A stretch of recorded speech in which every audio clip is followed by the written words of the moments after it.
We've got some major updates from Royal Caribbean Cruise Line, including business updates, some changes to cruising once we start cruising again, as well as hunger strikes on one of their ships. Stay tuned. Well, ahoy there, cruisers. We're Cruise with Ben and David, and I'm Ben with some Royal Caribbean news. First of all, Royal Caribbean have just issued a major business update. Basically, it's saying that cruises will not start until at least June the 11th, 2020. Whilst this is only just over 2 months ago, we still don't think this is going to happen. We think cruises are going to be pushed back even further. Royal Caribbean are developing a comprehensive and multifaceted programme for when cruises start again to stop and prevent the spread of COVID-19. This includes things like social distancing, enhanced screening and boarding checks, as well as new electrostatic cleaning technology. Sounds interesting. But yeah, they're working together with the CDC and governments around the world to come up and implement a new plan for when cruising starts again. Bookings are majorly lower than the same time last year, which is completely understandable, and prices are lower as well. So every cloud has a silver lining, guys, so get booking. They've seen more cancellations for 2020 than usual, which honestly, guys, that's not really news, is it? And 2021 bookings are looking about the same so far, so there's still hope. People are still booking cruises. When it comes to cruises, more people are wanting credits instead of refunds. Not by much though. It's good news that people are still sticking with cruise, but it's only 55% of people going for a future cruise credit, which means 45% of people are cancelling cruise. We say to go with the cruise credit if you can, guys. So let's talk about Royal's current financial position. Well, we had all of those episodes last week about Norwegian Cruise Line. Thankfully, they're fine. Royal Caribbean are also looking safe as well. They have $2.3 billion in liquidity saved. Their costs at the moment are running between $150 to $170 million per month during the suspension. As you can imagine, guys, these cruise lines haven't got any passengers on, so that amount of money is a lot of money. It's really bleeding the money away. They're doing a few things to help reduce the costs. First of all, by reducing ship operations. Ships are now in different levels of layup, so some are more stored with less crew on board. Lots have ghost crews on board just to reduce all those costs. They've been spending much less money on marketing during this time. Unfortunately, in the USA, they've reduced their workforce by around a quarter shoreside. Quarter of the workforce in the US.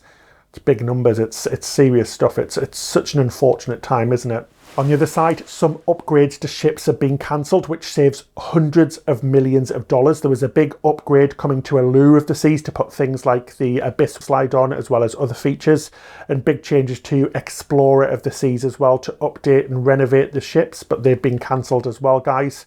They were also planning to launch a new stateroom type. We brought you this earlier on. It was a spa stateroom, and it was supposed to be launched in 2021.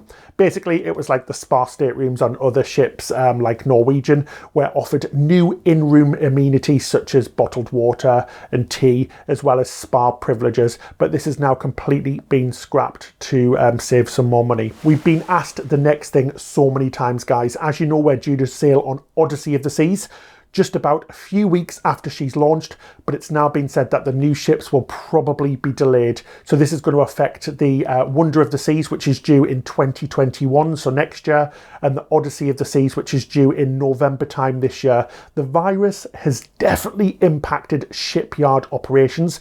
They're all based in Europe, being built in Germany and France in the STX shipyard. So these shipyards shut down for weeks on end, guys. So it's definitely going to have a knock-on effect.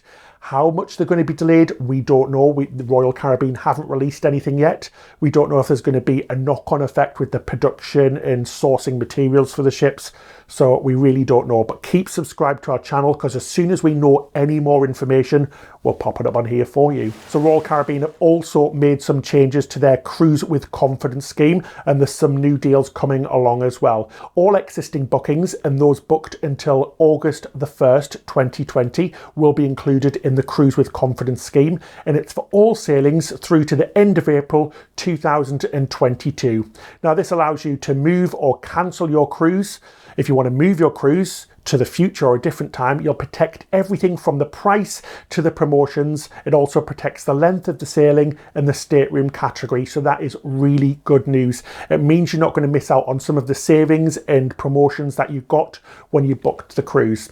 Or you can cancel as well. This all happens up till 48 hours before your cruise, so it gives you plenty of flexibility. Just be careful when you're booking things like flights and things along with it, guys. Just make sure you can cancel them as well if you do need to make a change 48 hours before, and make sure you have a really good comprehensive insurance policy that covers all of these things and impacts of the virus as well. It's super important. These deals are also available on Celebrity and Azamara Cruises as well. As you know, guys, these are sister brands of Royal Caribbean. They also have some great bonuses and instant savers to repeat cruises. So these are the cruises that have sailed with Royal Caribbean before. You can get up to $400 instantly off your cruise fare when you combine all of the different promotions. So make sure you look at these very carefully when you book on the site or with your travel agent, just to make sure you're getting off as much money as you can.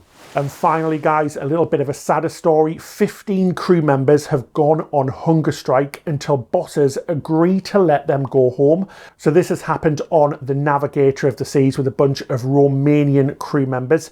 They've been stranded on cruise ships for at least 2 months, guys, and they're desperate to get off, but with no avail at the moment. As we said, it's Romanian crew on the Navigator of the Seas. They've not eaten since last Thursday afternoon. They were due to dock yesterday, so we're not sure if they've been able to get off or not, but Royal Caribbean are said to be working with the crew members.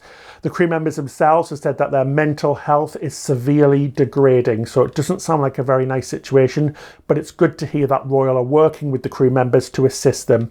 But they have claimed the company has threatened to punish workers if they talk to journalists. It's not the best thing, and it's putting more bad news on crews as well, guys. So let us know what you think about all of these things in the comment section below. You know that we love to hear from you. We love to read your comments, and we bring them into future shows as well. And make sure you hit that subscribe button. We've got all of the latest news. We bring you accurate news as fast as we can, guys, much faster than everybody else. So make sure you're subscribing and hit that bell button so you're notified when we upload a brand new video.